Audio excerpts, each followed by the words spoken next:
is very famous for is its balance, very sort of intricate cross rhythms. Does this take very much work? And how conscious are you of working to this end? Well, not so conscious. It's more the musicians involved than anything, in that I think we have sort of a common desire. And I think what we look for is freedom with responsibility. In other words, there's no requirement to do anything at a certain time, but we like to feel that we're responsible to the total performance. And of course it requires a certain kind of musician, and I think exceptional musicians, and the accompanying and solo capacity that the sidemen play. They're not sidemen really. We're just a trio. How long have you been playing with the same people? Does it? Of course, this requires very close cooperation for a long period of time. Yeah. Well, to give you an idea, the trio has never rehearsed. In the history of the trio, we've never rehearsed. I think we probably could accomplish some things through rehearsal, but all of the things we play have grown out of performance. And what was the beginning of the question? Does it take very long to form this sort of relationship? Yeah, well, not really, because when the guys join the group, I sort of could feel in a minute whether or not they're going to fall in. And although Eddie claimed that he was going through a lot of strain when we opened in the London House Cold in Chicago, it sounded to me like it was like water, out of a faucet or something. It came out so easily. But then beyond that, I think it's a sort of a natural development through common desire, just to make it more musical all the time as much as we can. I think we would like to hear now something. All right. So something that's a little light, a very pretty waltz by Johnny Mandel, who has done a lot of film scoring now in Hollywood and writes beautiful melodies. This one was for the film Emily, and it's the title tune.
you do project an image of an intellectual jazz musician.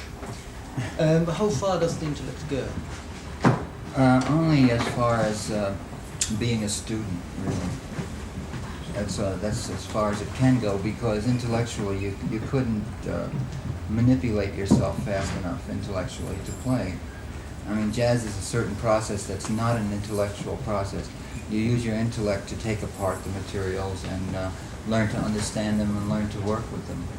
But actually it takes years and years and years of playing to develop the facility so that you can forget all of that and just relax and just play. It has also been said that you, when you're playing, you are very economic. You're like Hemingway telling a story. Well, does this pruning down mean an intellectual process, or does it come by No. playing and playing? I think it's a matter of taste and just what you want to hear as as a performer, because you play for yourself first, of course.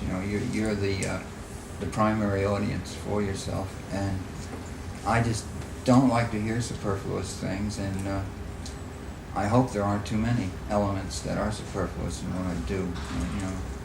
There probably are many, but I don't like obvious embroidery. So that's the reason, I think. And I do like to state things as clearly as I can, as concisely as I can. I don't like to make people work hard to understand what I'm doing, or myself either.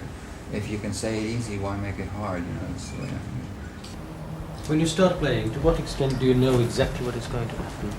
Or do you have any idea? Only that we've agreed on a basic structural plan harmonically in most of the things that we do. And other than that, certain things have fallen into place, as you could hear. They almost become arrangements. But sometimes we'll destroy some of those things just to try to keep fresh. And then, of course, after the theme is stated, we don't know at all, except that we know about the idiom we're going to be playing in, but we don't know the ideas or how they'll follow each other or how we'll be interplaying or anything like that. Your challenge doesn't obviously lie in that sort of technical feat, but what is your challenge in the new composition? It's sort of a feeling, I think, a melodic feeling, or just to say a certain kind of a thing, to try to maybe show somebody something through music, even show myself something, because as I've discovered in myself, it's been a revelation, to maybe reveal something to someone else through the music. Something that's good and something that they feel that maybe enriches their life a little bit or makes them feel better as a person or something like that. That would be the main guiding force, I think. We could maybe proceed with another mood and then perhaps another one that would demonstrate the stronger type of swing. Perhaps you're familiar with the song from the picture Alfie, called Alfie. Well, this we treat as a ballad with a short improvisatory section at the beginning of the second chorus.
Eddie that he's has the most surprising flexibility. Like sometimes I wake up in the morning to TV in New York or Today Show, and I see an Israeli folk group, playing their folk music, and I see a bass player in the back playing like he was born in Israel, And I say, is that Eddie? And it's Eddie, Or else he'll get on a very free kind of expressionistic bag with Jeremy Steig duet type things, recording everything.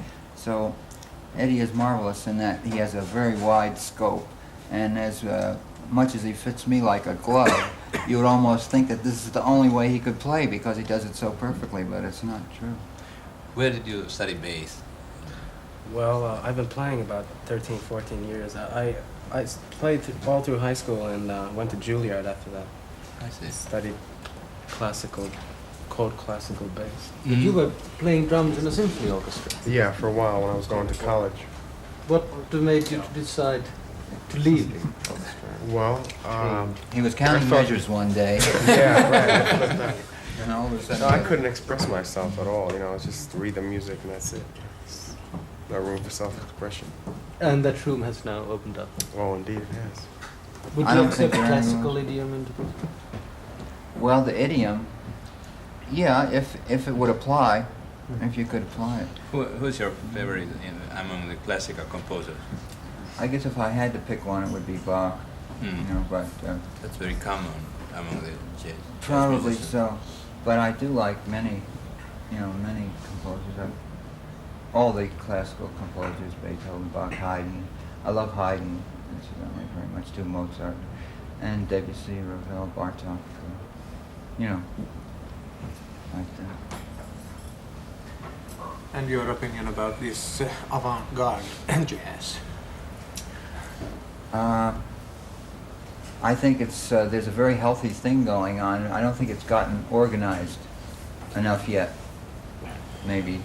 The only thing that I think is a danger about allowing yourself all of this freedom is that you could sometimes indulge yourself and express feelings that are too personal, too everyday personal feelings that might not relate to another person.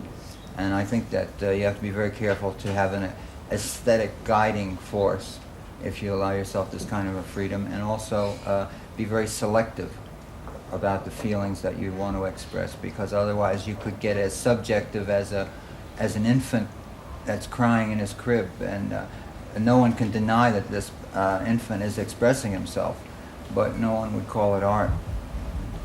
I was very lucky that you were not playing with the Stardust, Yeah, right. Have you heard any Finnish jazz music? Yeah, we heard the quartet that won at the Montreux Festival last night, and they sounded marvelous. And the amazing thing to me is that they could attain, such a high degree of ability where there's no environment for them to be continually playing in clubs and, and having an audience encourage them, or other musicians of their own caliber and so on, And they really sounded very high professional level.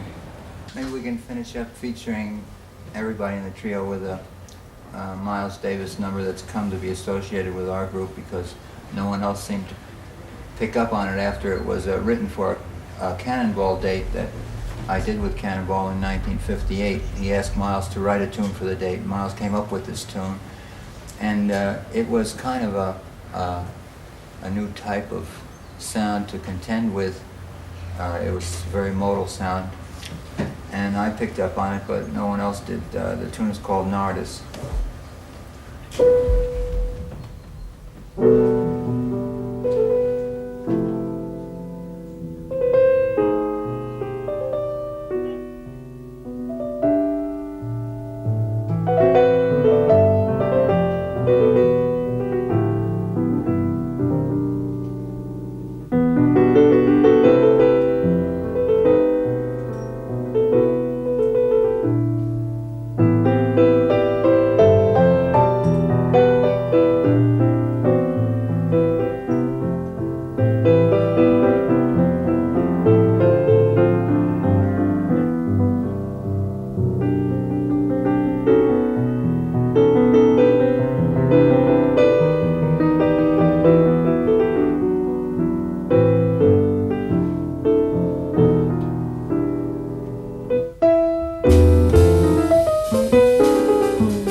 Thank you, Mr. Evans. I'd like to thank you very much. Thanks very much for your hospitality. It's wonderful piano. Thank you. Great. Maybe Got we'll enough? come and drink some coffee with us. Well, I think we'll have to be going pretty quick, but I think maybe we'll have a good time. Yes. Well, just for a Uh-huh. short while. Ilkka.